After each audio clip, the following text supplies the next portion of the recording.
नमस्कार दोस्तों, आप देख रहे हैं बोले भारत। यूपी की सुर्खियों के साथ मैं अनुराग। पहली खबर राजनीतिक गलियारे से। चर्चाएं हो रही हैं कि योगी मंत्रिमंडल का विस्तार जल्द हो सकता है। मकर संक्रांति के आसपास भी इस तरह की चर्चाएं हुई थी कि जल्द ही प्रदेश के मंत्रिमंडल में मुख्यमंत्री फेरबदल कर सकते हैं, लेकिन अब इन चर्चाओं को जरा बल मिला है।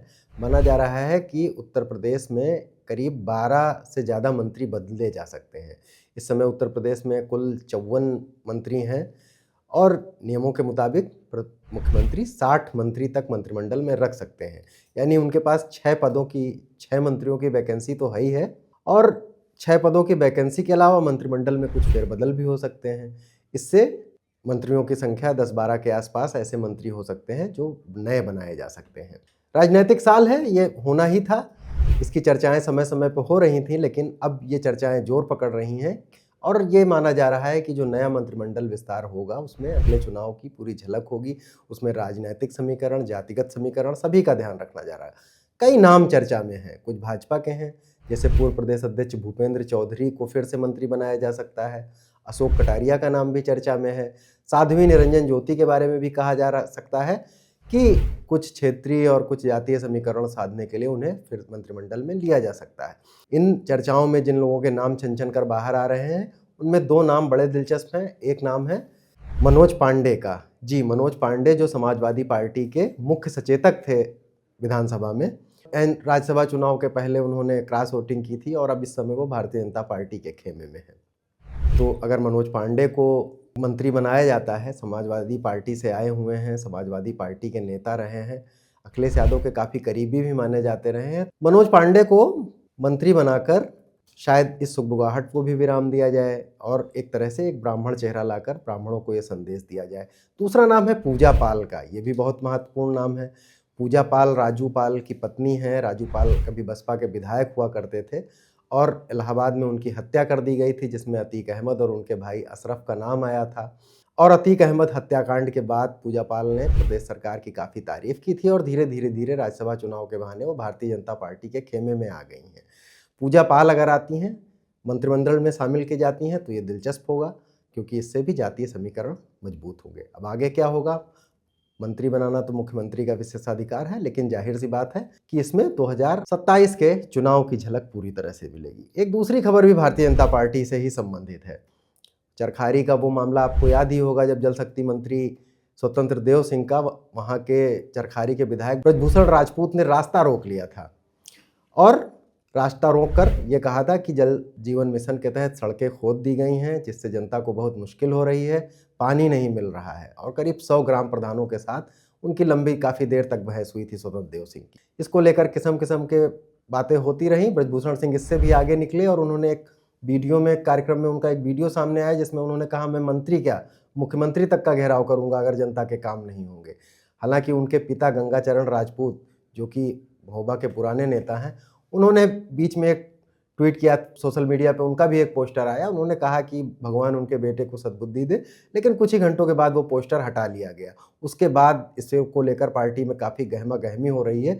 30 जनवरी को ये घटना हुई थी और आज करीब 1 हफ्ता हो चुका है। 1 हफ्ते के बाद भारतीय जनता पार्टी के प्रदेश अध्यक्ष पंकज चौधरी ने उनको नोटिस जारी किया है कि यह अनुशासनहीनता, क्यों ना इसे अनुशासनहीनता माना जाए और आप इसका जवाब दें 1 हफ्ते के भीतर। अब वो क्या जवाब देते हैं ये देखने वाली बात है, लेकिन जो व्याख्याकार इसका व्याख्या कर रहे हैं वो ये कह रहे हैं कि भारतीय जनता पार्टी की ओबीसी राजनीति में भी अब एक दूसरे पर वर्चस्व जमाने की रणनीति शुरू हो गई है। कुछ लोग इसे कुर्मी बनाम लोध का भी झगड़ा बता रहे हैं और कुछ लोग ये कह रहे हैं कि ब्रजभूषण राजपूत धीरे धीरे कल्याण सिंह के बाद उनके परिवार के हाथ में लोधों का जो राजनीतिक नेतृत्व माना जाता है उसे अपने हाथ में लेने के लिए इस तरह की बातें कर रहे हैं और अपने को आगे बढ़ा रहे हैं। खैर, जवाब क्या देते हैं ये देखने वाली बात होती है। एक और राजनीतिक खबर पर आते हैं। मायावती जी इस समय बहुत सक्रिय हैं। अभी उन्होंने घूसखोर पंडित फिल्म को लेकर ट्वीट किया था और उन्होंने कहा था कि ब्राह्मणों को जब तक विवादों में घसीट लिया जाता है और सामाजिक राजनीतिक मसलों में ही नहीं, अब तो फिल्म और अन्य विषयों में भी उनका अपमान कर दिया जाता है। इससे पहले भी अपने बर्थडे पर भी वो बहुत सक्रिय थी और राजनीतिक रूप से संन्यास ले चुकी मायावती की जो ये सक्रियता है पिछले 10-15 दिनों से, वो थोड़ा चौंकाने वाली है। उन्होंने फिर एक बड़ी बैठक की है बसपा के प्रदेश कार्यालय पर, जिसमें प्रदेश के कोऑर्डिनेटर, जिलों के पदाधिकारी, लीडर कैडर के लोग आए थे और बहुत दिनों बाद उनमें वो उत्साह देखा गया। बहन जी जिंदाबाद के नारे पूरी जोर शोर तरीके से लग रहे थे। मायावती साफ बोली भी, उन्होंने कहा कि विधानसभा चुनाव नज़दीक आ रहा है और आप लोग पूरी तरह से कमर कस लीजिए। पार्टी को कमज़ोर करने की हर तरफ से कोशिश की जा रही है, उससे निपटिए। तो बसपा मायावती क्या चुनावी मोड में है और इस बार वो क्या गंभीरतापूर्वक चुनाव में जा रही हैं? उनकी गतिविधियों से तो कुछ ऐसा ही लग रहा है। इस बैठक के बाद उन्होंने फिर से कहा है कि संगठन को और गतिशील किया जाएगा। ब्राह्मणों के सम्मान और दूसरे राजनीतिक समूहों को जोड़ने के इशारे भी वो करती ही रहती हैं। तो मायावती की रणनीति पर भी नज़र रखना होगा और देखते हैं कि बसपा अगले चुनाव में किस तरह से उतरती है और कितनी तैयारियों के साथ उतरती है। एक दुखद खबर है, यमुना एक्सप्रेसवे पर मथुरा में एक हादसे में 6 लोगों की जान चली गई। हुआ ये कि दिल्ली से एक बस जो है कानपुर देहात के लिए जा रही थी। मथुरा एक्सप्रेसवे के पास एक शौचालय के आसपास बस ड्राइवर ने बस को रोका, लेकिन उसने ग्रीन जोन के बजाय उसे सड़क के थोड़ा इधर रखा, जिससे यात्री बस से उतरकर नीचे खड़े हो गए। तभी पीछे से आए एक टैंकर ने बस को टक्कर मारते हुए लोगों को रौंद दिया। इसमें 6 लोगों की जान चली गई। एक्सप्रेसवे बहुत तेज़ स्पीड के लिए बनाए जाते हैं और अक्सर ऐसा होता है कि कभी-कभार वहाँ पर बस या यात्री वाहन खड़े कर दिए जाते हैं और लोग सड़कों पर उतर जाते हैं। इससे हमें बचना चाहिए।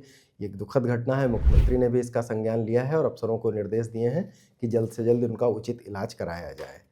एसआईआर यूपी में चर्चा का विषय बना हुआ है। इसकी तारीख बढ़ा दी गई है।